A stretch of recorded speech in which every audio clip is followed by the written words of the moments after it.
Hey, welcome to my 3-minute testimony. I am JR. I believe our testimonies were not meant to be kept. That's why this channel exists. And before we get to this video's testimony, just a quick reminder, if you want to share your testimony, or maybe you're thinking of somebody that has an amazing story of how they came to faith or a miracle that had happened, you can record yourself horizontally and you can email that file to my3minutetestimony@gmail.com. I got Instagram set up. Most importantly, if you hit subscribe to this channel, you'll be alerted when a new story is out. And I've got some good ones ready to roll out that you won't want to miss. So hit subscribe on the YouTube channel and you'll get an alert. It is my absolute privilege to introduce you to Niva. Hi, my name is Niva. I'm semi-new to being a believer. It was in 2020 that I came to Jesus. I was raised Jewish with an Israeli father. We weren't religious Jews, right? So I'd say it was mostly kind of with an atheistic type of belief system, but Judaism as our culture and tradition. My son had some pretty bad reactions to his vaccinations when he was a baby. It wasn't a political thing back then. He's 10 now.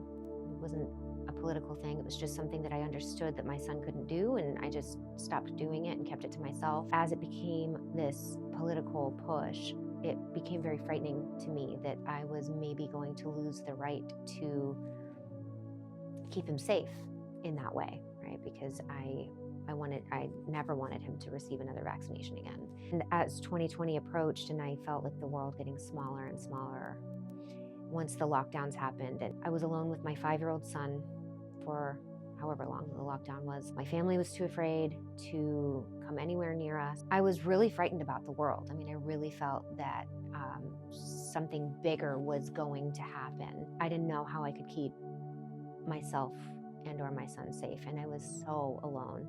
I had been getting involved in Florida legislation, starting in 2018, trying to make sure that we could pass some legislation giving us bodily autonomy, essentially. And it hadn't been passed by 2020. I felt really hopeless and in despair. And I remember talking to my friend on the phone and asking her, I don't get it. You and I see the world through the exact same lens. And I'm terrified. And you're still outside living your life, playing with your kids. You're fine. And you see the same things I see. I don't get it. Why? And she said, I don't know, maybe because I know Jesus. And I was like, well, then take me to church. I don't know if most of these viewers understand how big of a deal it is for a Jew to entertain the idea of Jesus. It's a big deal.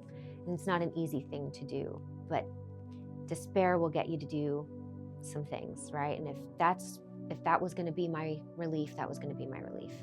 Every Sunday would roll around and she said, church is closed. I'm sorry, church is closed. And then one Sunday, I just remember laying on the couch. My son was playing with his toys and my phone rings. She says, get dressed, we're going to church. So I brought my 5-year-old son with me and we went to church, and I will never forget the way, as soon as I walked through the door, it was like my body was lifted up.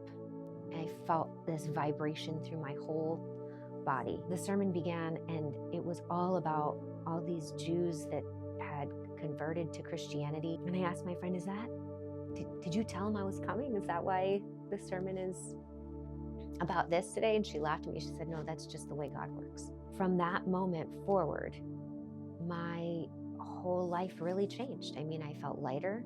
I felt also more forgiving of the people that were too afraid to spend time with me during that time. My immediate family, my parents, I was very angry with them that they had abandoned me in that time, but I was able to move into forgiveness there.